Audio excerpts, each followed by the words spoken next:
Registros em áudio, Jornadas das Letras Galegas 2018, em homenagem a Maria Vitória Moreno.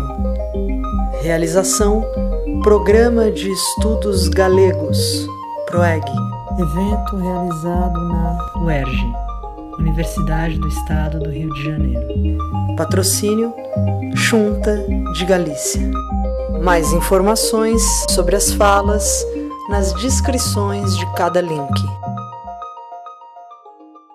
Boa tarde, gente. Vou falar um pouquinho, vou fazer uma análise sobre a violência contra a mulher nas cantigas galego-portuguesas. Infelizmente, a violência contra a mulher não é algo recente. As agressões ocorrem desde tempos imemoriais, porque sabemos que isso acontecia na antiguidade. E as cantigas galego-portuguesas mostram que isso também ocorria na Idade Média. Nas cantigas, vemos registros de agressões dos maridos contra suas esposas, e isso era visto com total normalidade. Segundo a base de dados online do Instituto de Estudos Medievais, as 3 cantigas que compõem este corpus são cantigas de escárnio e maldizer. As cantigas de escárnio e maldizer, um dos gêneros das cantigas presentes nos cancioneiros galego-portugueses, são cantigas satíricas repletas de ironia que visavam, além de divertir o povo, criticar e ridicularizar um alvo. Dentro desse gênero, segundo José Bieto Arias Freixedo, há 4 subdivisões das sátiras: a sátira política, social, literária e moral. A sátira política defendia ou atacava as posições políticas. A sátira social, que é a que nos interessa nessa comunicação, é bem extensa e pode dirigir-se a uma pessoa em especial ou a um grupo de pessoas. Geralmente, essas sátiras atacavam os que recém recebiam status de rico na sociedade. A sátira literária tinha como alvo a literatura ou algum personagem, e por fim a sátira moral criticava o mundo contemporâneo dos trovadores, que demonstrava uma certa inveja de quem teve a oportunidade de viver nos anos anteriores, alegando que eram mais felizes. Trazendo esse conceito de sátira para o tema da violência de gêneros, vemos claramente que nas sátiras sociais o alvo é a mulher agredida pelo marido. No período da Idade Média, o casamento não era por amor, mas sim um acordo firmado para aumentar a influência e o poder entre os reinos.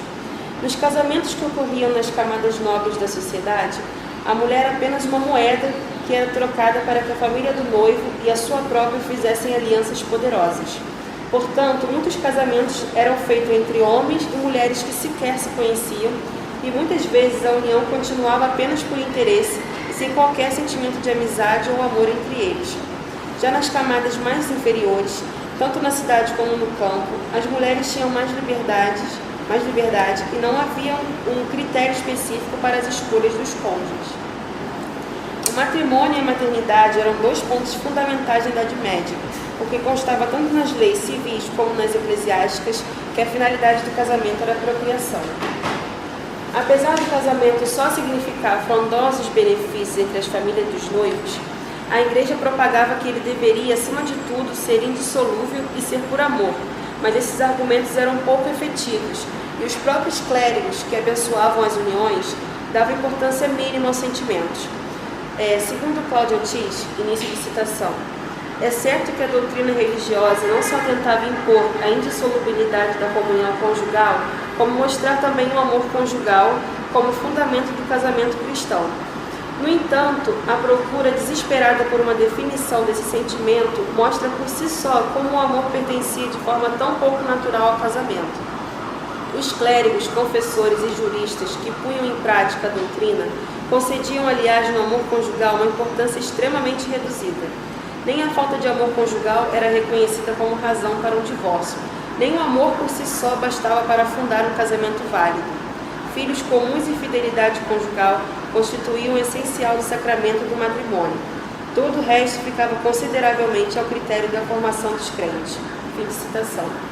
Ainda falando sobre a Igreja, padres e teólogos como Tomás de Aquino discutiam os temas femininos com base em 2 argumentos: a primazia da criação do homem e a culpa majoritária da mulher no pecado original.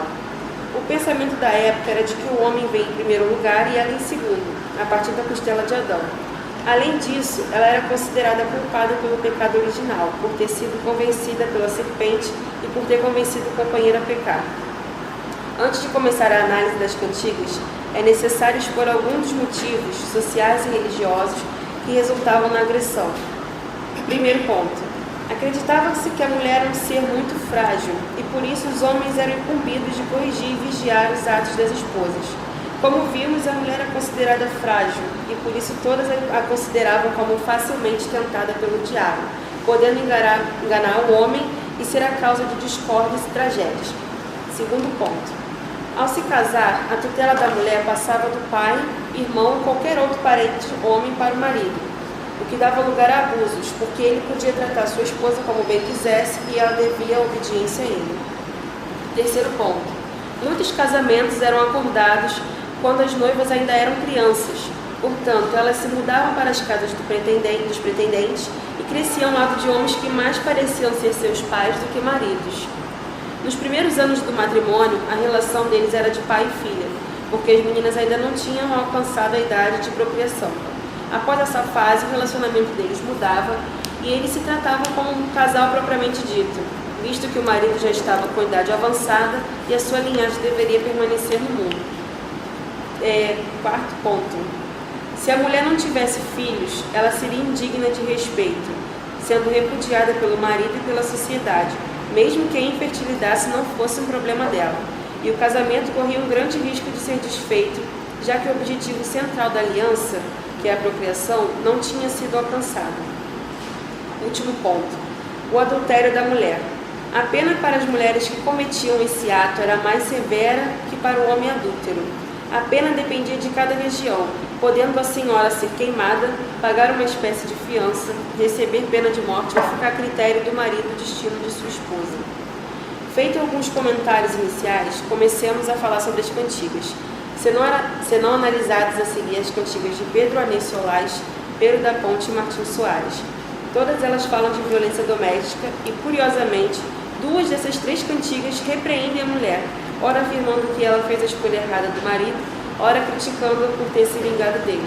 Primeira cantiga, Pedro Anês Solás. Obrigada.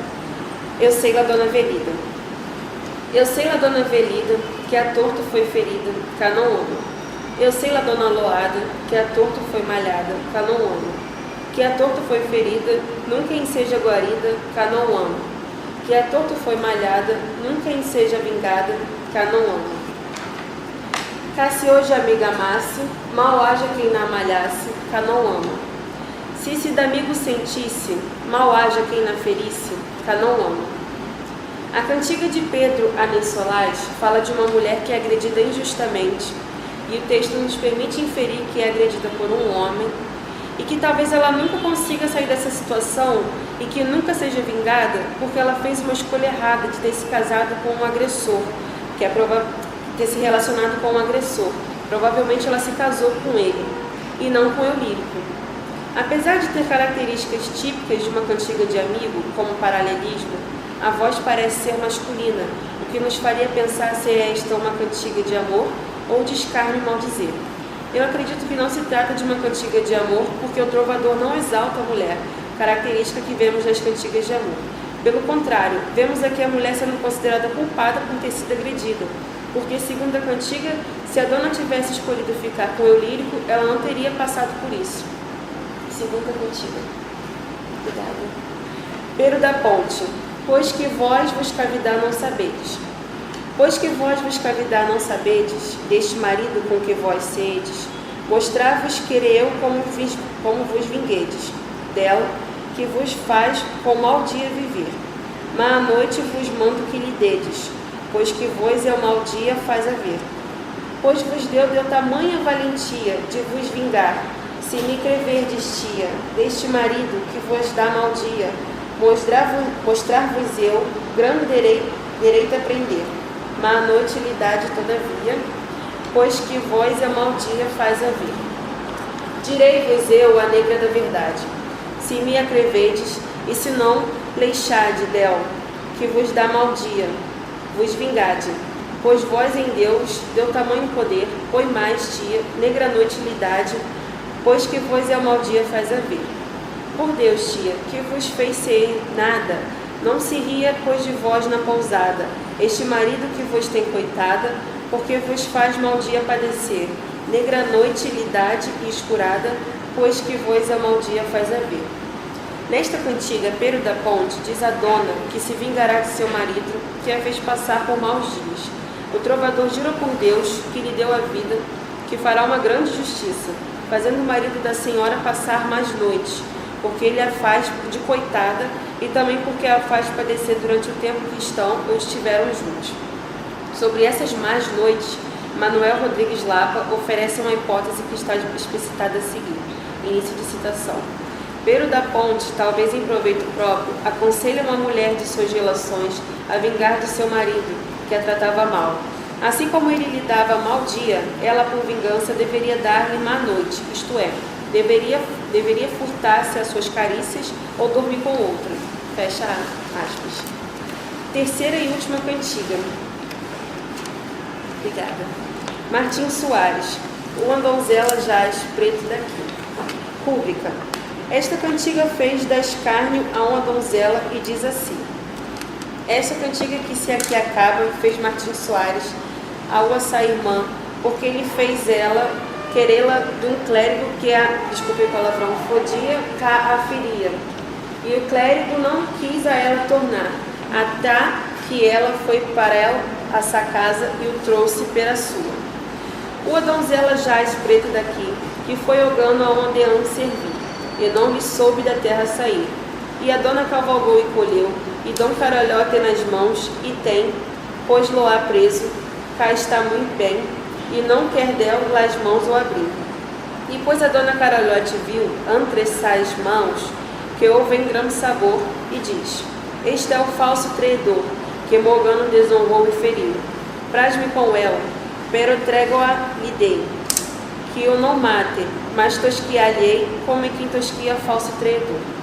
A boa dona, mulher muito leal, pois que Caralhote houve em seu poder, muito bem soube o que deu fazer, e meteu logo em um cárcere ao tal, onde muitos presos houveram assaz, e nunca de tão forte preso jaz, tem como saia meios de morrer. Martim Soares fez essa cantiga para uma irmã que se queixava do seu amor, um clérigo, afirmando que ele a agredia. Após as queixas da dona, o clérigo a deixou e ela o levou à força de volta para sua casa. Começou então a vingança da moça. Dentro da cantiga há uma pequena história, uma paródia, contada à maneira dos romances de cavalaria, que afirma que a donzela foi buscar o próprio agressor, o Dom Caralhote, que é um trocadilho com Lancelote, e o aprisiona para explorá-lo, e podemos inferir que é sexualmente. Então aqui podemos ver que há outro sentido misógino. Ele a maltrata, mas ela não quer viver sem ele. Na primeira estrofe fala-se de uma donzela que há muito tempo servia a um clérigo e ela não conseguia se afastar dele, mesmo tendo em mente que ele agredia.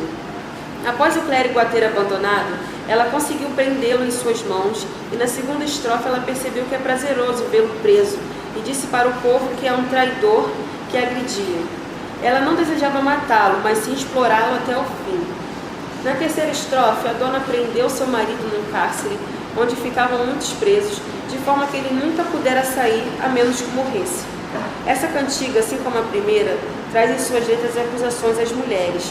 A primeira porque ela não ama o lírico, portanto é merecido que sofra nas mãos do marido, e nesta última porque a mulher prendeu o homem até que este morra. A rúbrica, o início da cantiga, endereça o escárnio à irmã de Martim Soares, ou seja, ele reprova suas atitudes, julgando-as interesseiras.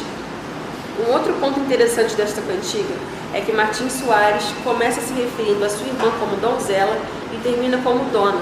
Isso indica uma transformação no caráter da personagem, e começou sendo ingênua e terminou com uma personalidade vingativa e perversa. Para finalizar, convém dizer que nenhum tipo de violência é tolerável e que nada disso pode ser visto como normal. Felizmente, muita coisa mudou desde a Idade Média, mas também muita coisa precisa ser mudada. As mulheres ainda são muito discriminadas e muitas sofrem feminicídio diariamente. Vale a pena mencionar também que essas cantigas não eram feitas como denúncia, mas sim como diversão. o que mostra que o humor tem uma dimensão política e pode servir para naturalizar os comportamentos. Espero que essa comunicação tenha, além de informar, alertar os ouvintes sobre qualquer indício de agressão. Obrigada.